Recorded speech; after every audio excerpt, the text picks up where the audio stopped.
अस्सलाम वालेकुम dear students, कैसे हैं आप सब। उम्मीद करती हूँ आप सब लोग खैरियत से होंगे। स्टूडेंट्स, कल हमने एक्सरसाइज नंबर 6.1 स्टार्ट की थी, जिसमें हमने क्वेश्चन नंबर 1 और क्वेश्चन नंबर 2 जो है वो सॉल्व किया था। क्वेश्चन नंबर 1 और 2 में हमने क्या किया था, फाइंड किया था by the method of factorisation.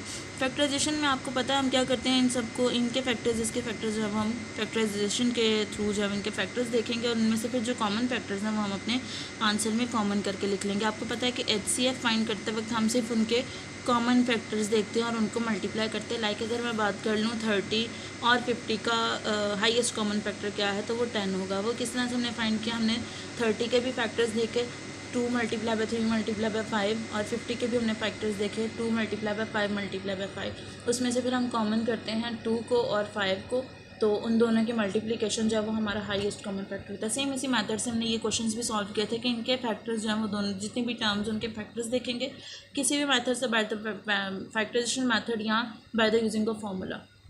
ठीक है, तो फॉर्मूला यूज़ करके हैं जिस भी तरीके से आप उसके फैक्टर्स देखेंगे और फैक्टर्स में से फिर आप कॉमन फैक्टर्स जब वो देखेंगे, जितने भी हैं उनको कॉमन फैक्टर्स को लिख के उनको मल्टीप्लाई कर लेंगे, जिस तरह से वो उसका आंसर होगा हाईएस्ट कॉमन फैक्टर। ठीक है, तो HCF फाइंड करते वक्त हम क्या करते हैं, सिर्फ उनके कॉमन फैक्टर्स देखते हैं, जबकि आज हम LCM का काम LCM फाइंड करेंगे। तो LCM में हाईएस्ट कॉमन फैक्टर यानी कॉमन फैक्टर्स के साथ साथ हम नॉन कॉमन फैक्टर्स की भी साथ में कैलकुलेशन करते हैं। तो आज हम क्वेश्चन नंबर 3 और क्वेश्चन नंबर 4 देखेंगे। क्वेश्चन नंबर 3 में HCF ही फाइंड करेंगे by using of division method. तो डिवीजन मैथड से हम किस तरह से HCF फाइंड करते हैं, जैसे आप शुरू से जो है वो डिवीजन मेथड से HCF फाइंड करते हैं, जिसमें डिवीजन एक यानी डिवीजन इनसाइड अनदर डिवीजन चलती रहती है। ठीक है, जिस तरह से यहाँ पे आप कह लें कि ये डिवीजन हो रही है, उसके बाद यहाँ पे जब फैक्टर्स कम हो जाते तो हम नई डिवीजन स्टार्ट कर लेते थे। सेम यहाँ पे भी इसी मेथड से हम करेंगे। इस क्वेश्चन का मैं आपको सेकंड पार्ट करके दिखा देती हूँ, ताकि आपको फर्स्ट और थर्ड जो है वो दोनों भी करने में आसानी होगी। ठीक है, तो पार्ट सेकंड जो है मैंने यहाँ पे लिख लिया हुआ है। पार्ट सेकंड पार्ट में आप देखें, सॉल्व करते वक्त हम कौन सी वैल्यू एज अ डिवाइज़र रखेंगे और कौन सी एज अ डिविडेंड रखेंगे।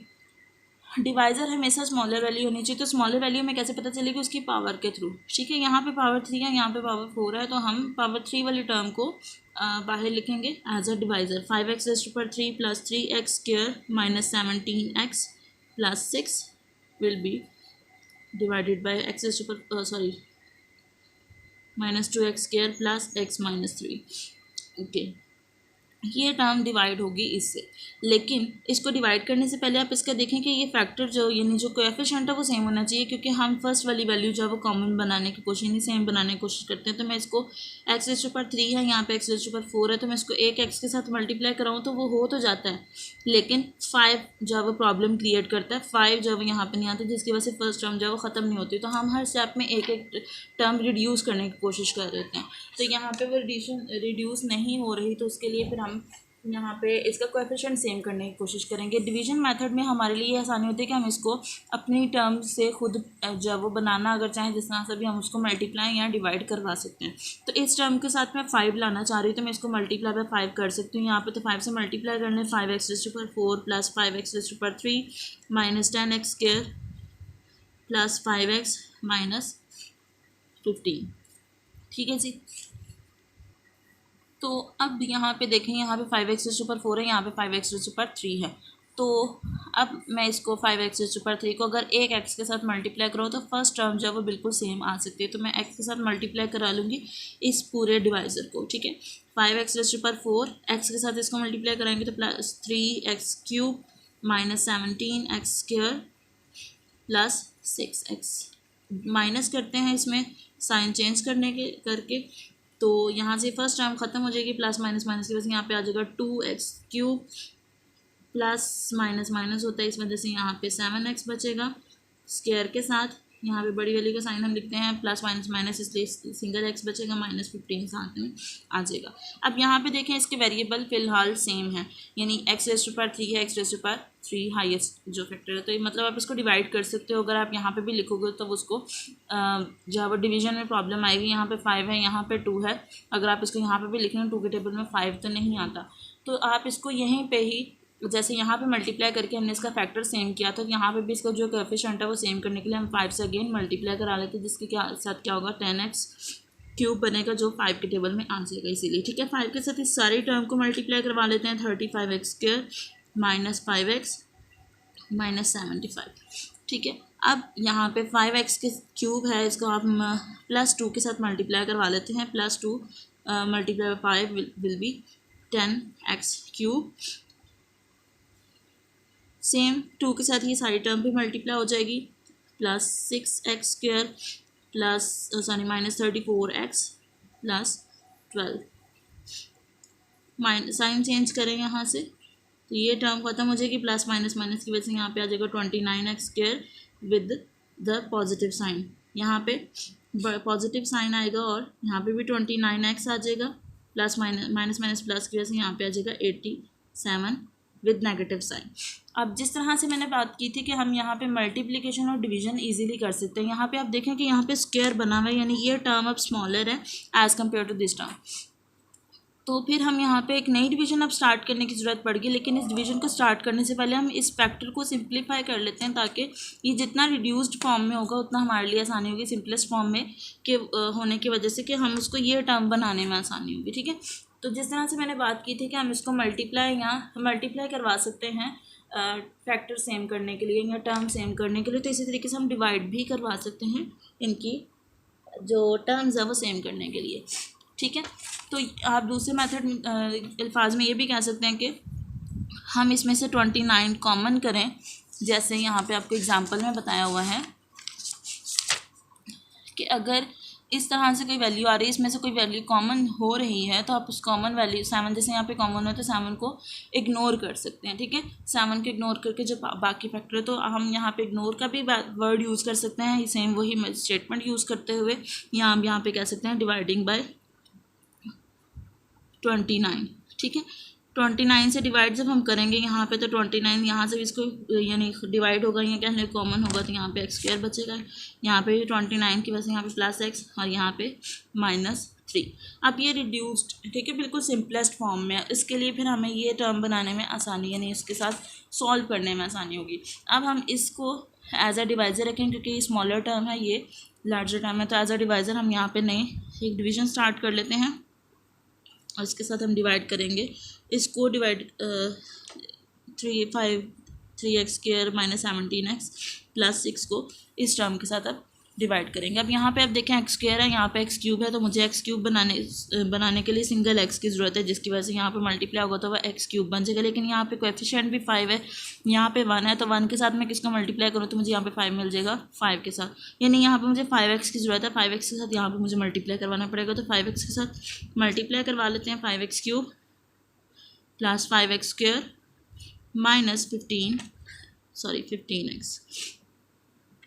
ठीक है जी, अब साइन चेंज करें तो यहाँ पे क्या हो जाएगा, ख़त्म हो जाएगा, माइनस प्लस माइनस होता है इसलिए -2x² माइनस 2x + 6। अब यहाँ पे आप देखें x² वेरिएबल सेम है, तो मुझे यहाँ पे सिर्फ -2 की ज़रूरत है। तो यहाँ पे 1 है, मैं 1 के साथ -2 को मल्टीप्लाई करवाऊँगी तो -2x² मुझे मिल जाएगा। तो -2x² minus plus minus 2x minus plus 6। Sign change करेंगे यहाँ से, पॉजिटिव और ये साइन नेगेटिव, जिसकी वजह से ये सारी टर्म्स ख़त्म हो जाएंगी। और ये भी आपको पता है कि जब हम इसको डिवाइड कर लेते हैं तो डिवीजन के बाद जो यहाँ पे डिवाइज़र बचता है वो हमारा HCF होता है। ठीक है, तो डिवाइज़र जो है आप यहाँ पे क्या है x² + x - 3, तो ये आपका आंसर होगा। ठीक है जी, अब आगे आ जाते हैं क्वेश्चन नंबर 4 पे। क्वेश्चन नंबर 4 में LCM फाइंड करना है। क्वेश्चन नंबर 4 और 5, क्वेश्चन नंबर 4 आई होप आप कर लेंगे। क्वेश्चन नंबर 5 की तरफ आ जाते हैं, सो दैट आप लोगों को फैक्टर्स करने में सॉल्व करने में भी मुश्किल ना पेश आए। तो क्वेश्चन नंबर 5 का मैं आपको पार्ट 2 करके दिखा देती हूँ। ठीक है जी, पार्ट 2 में क्वेश्चन नंबर 5 पार्ट 2 आपके पास है जी x⁴ + 4x + 4, दूसरी टर्म है x² - 4, तीसरी टर्म है 2x² + x - 6। तो इसको अब हम सॉल्व करेंगे। पहले इसके फैक्टराइजेशन करते हैं। x² है यहाँ पे, x² + 4x + 4, इसकी फैक्टराइजेशन के लिए आपको पता है हम फर्स्ट और लास्ट नंबर की मल्टीप्लिकेशन करते हैं। 4 1 4, तो वो यहाँ पे हम कौन से नंबर्स के साथ 4 1 4 भी आ जाता है और प्लस माइनस से भी आ जाता है। तो यहाँ पे मैं 4x की जगह पे दो जो टर्म्स में चेंज करूँगी वो 2x और 2x होगा, plus 2x plus 2x plus 4। इसकी फैक्टराइजेशन कर लेते हैं, यहाँ से x कॉमन करेंगे तो यहाँ पे x प्लस 2 बचते हैं, यहाँ से 2 कॉमन करेंगे तो यहाँ पे भी x प्लस 2, तो x प्लस 2 और x प्लस 2 दो फैक्टर्स आपके पास आ जाएंगे। ठीक है, इसी तरीके से आप इसको आप जो फैक्टराइज करना है वो by the use of formula आप कर सकते हैं। यहाँ पे आप फॉर्मूला यूज़ कर सकते हैं, फर्स्ट वैल्यू का स्क्वायर माइनस सेकंड वैल्यू का स्क्वायर, तो उसको आप कन्वर्ट करते हैं एक दफ़ा पॉजिटिव और एक दफ़ा नेगेटिव लिख के। ठीक है, तो ये इसके फैक्टर्स बन जाएंगे सेम। अब थर्ड वाले टर्म के भी फैक्टर्स यूज़ कर लेते हैं, 2x स्क्वायर, तो यहाँ पे 3 6 2 12, तो 4 माइनस 3 से भी आप कर सकते हो, तो 4x माइनस 3x माइनस 6, यहाँ से आप 2x कॉमन कर लेंगे तो x प्लस 2 बचेगा, यहाँ पे माइनस 3 कॉमन कर लेंगे तो यहाँ पे भी x प्लस 2 बचेगा। तो यहाँ पे आपके पास फैक्टर्स बन जाते हैं 2x प्लस 2 और 2x माइनस 3। ठीक है, अब उसके बाद आप क्या करेंगे, इनके जो फैक्टर्स हैं वो दोबारा मैं एक दफ़ा लिख देती हूँ, फर्स्ट वाली वैल्यू के और सेकंड एक्स स्क्वायर माइनस 4 के और 2x square plus x minus 6 के। इसके फैक्टर्स थे हमारे पास x प्लस 2 और x प्लस 2, इनके फैक्टर्स थे x प्लस 2 और x माइनस 2, और इसके फैक्टर्स थे x प्लस 2 और 2x माइनस 3। ठीक है, अब हम क्या करते हैं, इसमें से कॉमन फैक्टर्स, ये हमारे पास कॉमन फैक्टर्स हैं। ठीक है, तो कॉमन फैक्टर यहाँ पे लिखने वो कौन से हैं, x प्लस 2, कॉमन फैक्टर्स को हम एक दफ़ा लिखते हैं, और नॉन कॉमन फैक्टर्स कौन से हैं, x प्लस 2 और x माइनस 2 और 2x माइनस 3। ठीक है, तो एलसीएम का मतलब क्या होता है, LCM means common factor multiply by non common factor. तो आप इनको आप मल्टीप्लाई कर लेंगे, यानी कॉमन फैक्टर क्या है x प्लस 2 और नॉन कॉमन फैक्टर्स क्या हैं x प्लस 2, x माइनस 2 और 2x माइनस 3। तो ये आपका इनका जो प्रोडक्ट है वो आपके एलसीएम का आंसर होगा। तो आप चाहें तो इनको मल्टीप्लाई करवा सकते हैं, सारी मल्टीप्लिकेशन नहीं करनी तो आप इसको एटलीस्ट इस तरीके से लिख लें जितना आप रिड्यूस फॉर्म में लिख सकते हैं। जैसे ये स्क्वायर बना हुआ है तो स्क्वायर में लिख लें x माइनस 2 और 2x माइनस 3। ठीक है, तो ये आप इस तीनों टर्म्स का एलसीएम है। ठीक है, इसी मेथड से आप क्वेश्चन नंबर 5 कंप्लीट कर सकते हैं। आपका जो होमवर्क है क्वेश्चन नंबर 3, 4 और 5 आपने लिखना है, और उसकी जो पिक्स हैं वो आप मुझे सेंड कर दीजिएगा अपने होमवर्क की। ठीक है, अपना ख्याल रखिएगा। अल्लाह हाफिज़।